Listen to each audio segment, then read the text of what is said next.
I was 7 years of age. There were 5 in my family. My father, Richard Hathaway, a yeoman farmer, my mother, Agnes, for whom I was named, my 10-year-old brother, Bartholomew, whom we called Tolly, my sister, Catherine, called Catty, barely a 12-month, and I. We lived at Hewlands Farm in the hamlet of Shottery, 2 miles from Stratford by the field path. Our thatched and half-timbered cottage sat amid lush gardens, blossoming orchards, fields of barley, and pasturage for flocks of sheep and goats, a team of oxen, as well as a few cows and horses, and a garth clamouring with chickens, ducks, and geese. Within weeks of William Shakespeare's christening, our lives changed in ways I could not then have imagined. The plague arrived in our town. The seeds carried, it was believed, by an apprentice lately come down from London. In July, the vicar entered in his burial book the Latin words, Hic incepit pestis. Here begins the plague. Just days past my 8th birthday, on August 1st, Mary Shakespeare came to Hewlands Farm to talk to my mother. She said that she was taking the infant William to stay at her family home in Wilmcote until the danger was past, and urged my mother to move me and my sister Catty to safety. "For their sake, and for the sake of your unborn babe," Mary begged. My mother's belly was already big with her 6th child. 2 had died in infancy before Catty was born. This one was due in November. I remember the loveliness of that day.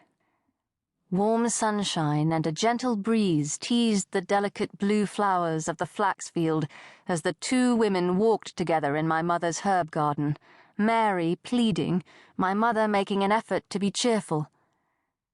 "But where would we go?" my mother asked. "There's none of my family left in Billesley. Besides, we're as safe here at Hewlands as you will be in Wilmcote. Surely we must trust God to protect us, wherever we are." She didn't mention her 2 dead infants or Mary's 2, turned to dust in the churchyard.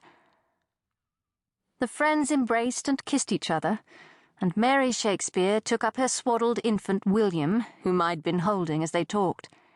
She carried him away, while my mother waved to her bravely from our garden gate.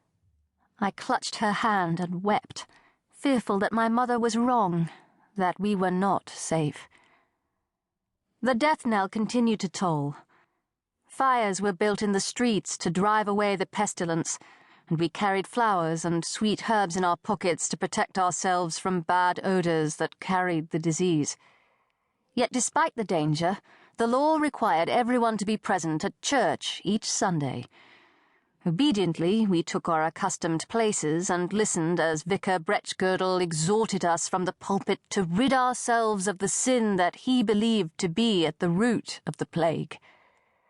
"The Black Death is God's vengeance upon his disobedient people," the vicar thundered.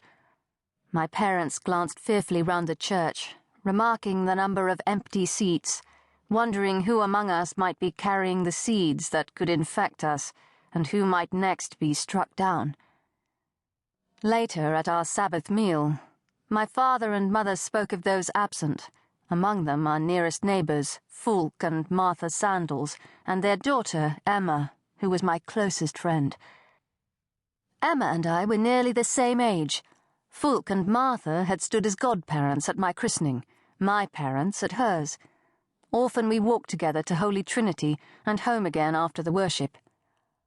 "I'll go over today and see about them," my mother said. "Mayhap they're ill," she worried. "Martha has never been strong." "Nay," my father said firmly. "I'll go." He fixed me with a stern eye when he saw that I meant to go with him, eager to see Emma. "Agnes," he said, "stay here with your mother." He returned with the welcome news that all was well with our neighbours.